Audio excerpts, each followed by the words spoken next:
Muy bien, saludos desde Quito, Ecuador. Estamos en esta tarde con el doctor Cornelio Hegeman en el Centro Reformado de Estudios Teológicos del Ecuador. El CRETE administra el programa de estudios teológicos y bíblicos del Seminario Internacional de Miami. Y precisamente ahora tenemos el gusto de que Cornelio Hegeman, el decano académico, nos visite. En esta ocasión, él está dictando el curso Cristo y la cultura. Dada la importancia que este tema tiene en todas las culturas, pero sobre todo en la circunstancia histórica que las iglesias viven en América Latina, es importante reflexionar alrededor de qué es lo que dice el Señor de la historia, el Señor de la cultura con respecto a este tema. Y por eso le damos las gracias a Dios que Cornelio ha preparado este curso. Quisiera orientar en ese sentido la entrevista en este momento. Cornelio, bienvenido. Gracias, hermano Luis. ¿Cuál es el propósito central de un curso que se llame Cristo y la cultura, abordando desde la perspectiva de los 10 mandamientos? Bueno, la idea es mostrar la relación entre Cristo y la cultura. Y nuestra perspectiva es que Cristo santifica la cultura. Desde la perspectiva de Lucas 4, versículo 18, que dice: el Espíritu del Señor está sobre mí, porque me ha ungido para traer buenas nuevas a los pobres. Pues, hablando de los pobres, estamos hablando de una cultura, y la cultura simplemente se refiere a las acciones, valores, costumbres de grupos humanos. Hay cultura personal, pero nuestra perspectiva es sobre las culturas comunales. Entonces aplicamos principios bíblicos, cristianos, a la cultura, y al final hablamos de la cultura de Cristo. ¿Y cuál es esta? La cultura de Cristo es la respuesta humana frente a las demandas de Dios soberano, el Señor Jesucristo, y la unción o la presencia del Espíritu Santo. Claro, es el producto. Ese pasaje que tú mencionaste de Lucas 4 ha sido utilizado para malentender el tema de la unción, Sí. ¿no es cierto? ¿Cómo podemos aplicar ese tema de la unción en términos de insertarnos en la cultura, reflexionar sobre la cultura? Bueno, el Señor dijo que fue ungido para traer buenas nuevas a los pobres. Entonces la unción del Espíritu Santo, porque está hablando de su propia unción, la unción del Espíritu Santo es para traer buenas nuevas, o sea, el Evangelio, a los más necesitados. Eso implica que hay que ministrar a los pobres. Muchas personas, cuando hablan del bautismo del Espíritu, a la unción del Espíritu Santo, no piensan en los pobres. Pero el Señor está muy claro. Él es Salvador. Él está buscando a los perdidos. Él es el Hijo del Hombre. Él va a representar al hombre delante de Dios el Padre. Él está consciente de todo lo que pasa con los seres humanos. Por eso su visión es global y su visión es moral. Podemos decir que tiene un corazón para los pobres, los necesitados, porque son pobres por una razón u otra. Y puede ser que es el pecado personal y puede ser que es el pecado comunal. Entonces el Evangelio responde a las necesidades humanas. Pero hay otra parte de este versículo también, porque él vino para consolar a los quebrantados de corazón. Entendemos que está hablando de la pobreza espiritual. Entonces los pobres en espíritu deben ministrar a los necesitados. Eso debe ser la actitud, eso fue la actitud de Cristo frente a la pobreza humana, y debe ser nuestra actitud también. Y eso va a formar nuestra cultura. Zaqueo, por ejemplo, en el capítulo 19 de Lucas, Zaqueo era un rico, y cuando fue convertido, automáticamente dijo: voy a dar la mitad, o sea, el 50% de mis bienes a los pobres. Pasó algo. Bueno, entró la cultura de Cristo. La cultura de Cristo va a cumplir los 10 mandamientos. Vamos a ver en nuestra cultura, si somos cristianos, que hay un balance entre el prójimo y mí mismo. Hay que honrar a Dios sobre todo. Vamos a diezmar, vamos a apoyar la iglesia, pero también vamos a ayudar a los pobres. Ahora, en la iglesia primitiva, la Biblia nos indica que no había necesidad entre ellos. O sea, la cultura de Cristo implica compartir entre hermanos y además de eso compartir con los demás. Entonces forma una cultura muy especial, una cultura de gracia, una cultura de amor. Y esta cultura de Cristo puede influir a cualquier cultura en el mundo. Yo vine esta semana para estar en la cárcel, ¿verdad? Por 2 días. Y la cárcel tiene su propia cultura. Pero la cultura de Cristo está ahí también. Y se nota cómo la cultura de Cristo está transformando la cultura humana de los internos, de la guardia, de los voluntarios, de todos que están involucrados. Las familias de los internos también está involucrado y está transformando. Y es lindo, es muy de mucha motivación para ver cómo funciona la cultura cristiana en la cárcel. Entonces estamos entendiendo que la propuesta de Cristo es una contracultura en función de lo que el mundo puede proveer. Cristo viene con otro enfoque de la cultura. Bueno, no es contracultura, no es que Cristo está contra la cultura. Ajá. Cristo va a santificar la cultura porque la cultura fue hecha por Dios. Ajá. Dios es el creador de la cultura humana. Entonces anoche hablamos, por ejemplo, de la creación, caída, restauración en Cristo y la consumación. En la cultura original, en Edén, tenemos Dios y Adán y Eva, una familia, o sea, Dios y la familia. Y eso es la base de la cultura de Cristo también. Dios trata con la familia. Y todos somos parte de la familia. Entonces, al nosotros llegar a ser cristianos, sea una persona nada más de la familia humana, pero eso va a influir todos los miembros de la familia. Entonces es algo muy normal, por eso la Biblia habla de que la salvación es para nosotros y nuestros hijos, la promesa para nosotros y nuestros hijos, los hijos y hijas de los creyentes van a profetizar.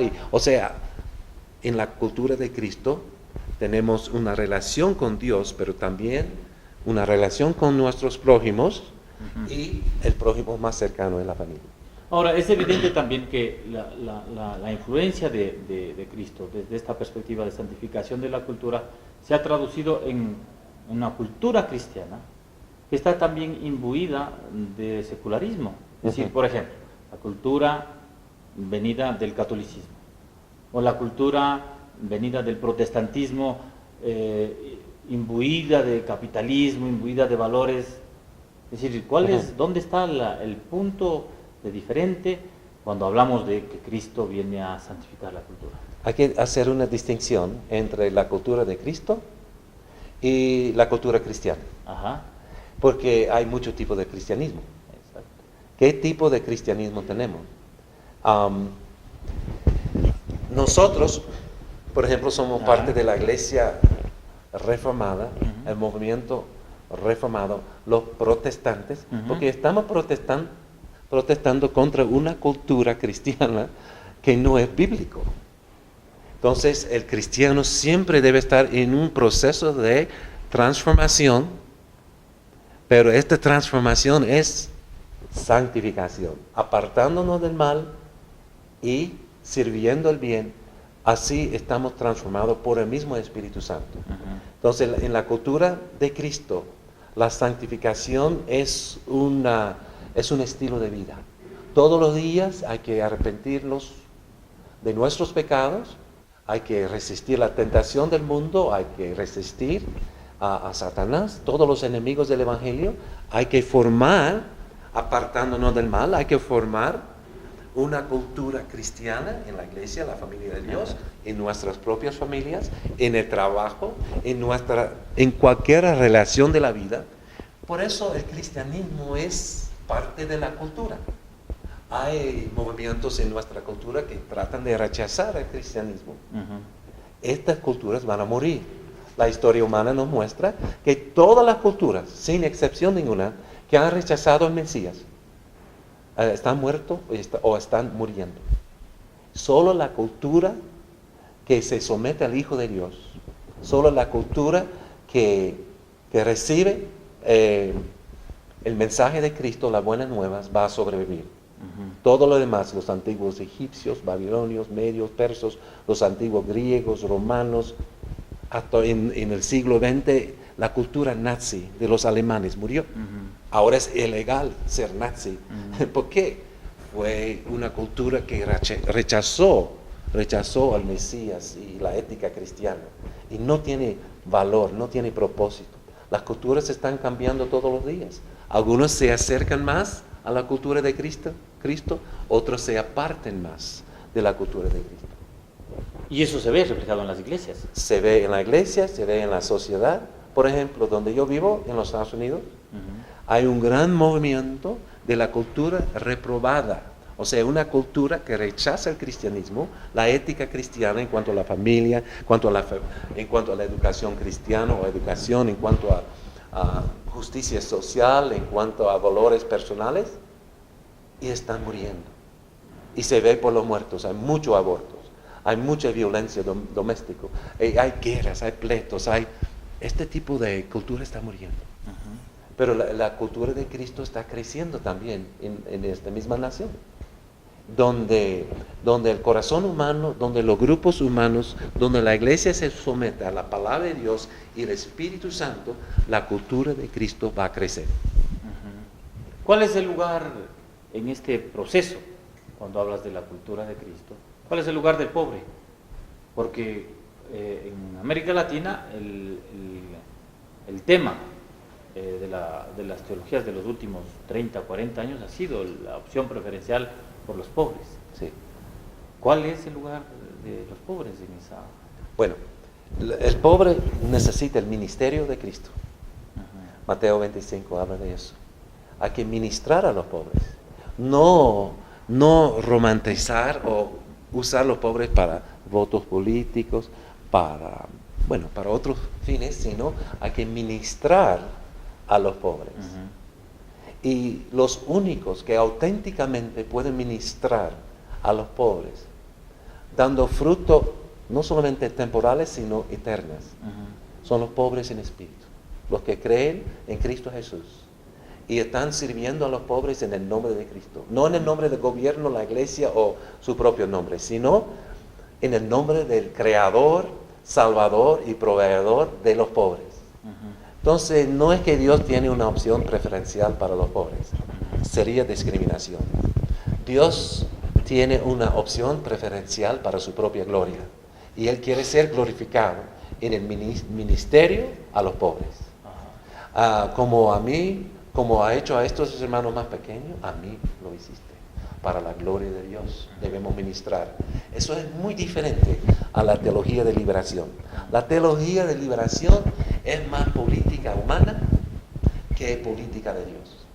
La cultura de Dios es mucho más elevada porque hay que predicar y practicar el evangelio. Hay que ministrar personalmente con los pobres. No simplemente pagar al gobierno para un programa para los pobres. No, ministrar personalmente. Tener una relación social y personal con los pobres. Si la iglesia va a hacer eso, el gobierno no va a tener trabajo para ayudar a los pobres, porque de verdad vamos a ver cambios. Por ejemplo, la iglesia católica romana quiere ser una iglesia pobre para los pobres, bueno, que vende todas sus propiedades y entrega este dinero y trabaja con los pobres. Eso va a cambiar las sociedades latinas que son muy católicas. Pero son palabras nada más. La teología de liberación en muchos casos son palabras nada más. Necesitamos ver la verdadera unción del Espíritu Santo, porque el Señor dijo, el Espíritu del Señor está sobre mí porque me ha ungido para traer buenas nuevas, el Evangelio, a los pobres.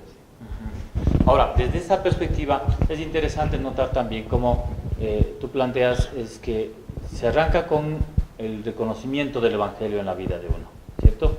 Pero muchas veces lo que ha ocurrido es que se queda solamente en el cambio de iglesia, pero no se produce ningún cambio cultural en el creyente. Entonces, ¿cómo iniciar ese cambio cultural desde la perspectiva de la cultura de Cristo? Bueno, hay que preguntar si de verdad tengo la unción del Espíritu Santo. Si de verdad he sido ungido para traer buenas nuevas a los pobres. O si mi evangelio solamente me sirve para mí mismo. O sea, el evangelio evangélico es muy egocéntrico, es muy hombre-céntrico, es antropológico y no es teológico.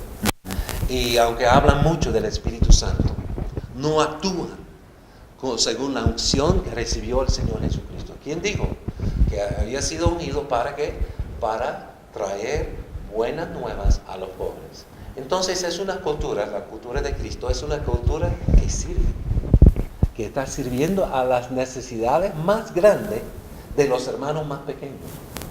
Y es una realidad que nuestras iglesias necesitan escuchar.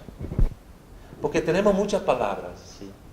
pero tenemos poca obediencia, ¿no? En cuanto a cómo servir, cómo hacer ministerio y misión. Aunque gracias a Dios, Dios sí está avanzando su reino aquí en la tierra y tiene un ejército de pobres en espíritu que está ministrando a los pobres y los necesitados. Pero no son de las mega iglesias, no son de las iglesias tradicionales, no son hermanos cristianos que su vocación es servir a los demás, amar al prójimo como a uno mismo, y no llama mucha atención a sí mismos, sino están sirviendo al Señor. ¿Cuál es el lugar de la iglesia en ese proceso, ya para finalizar? ¿Cuál es el lugar? Si bien es cierto, se ve que hay individuos profundamente comprometidos, ¿no es cierto? La iglesia es el modelo. La iglesia primitiva no tenía necesidad entre ellos, dice la palabra.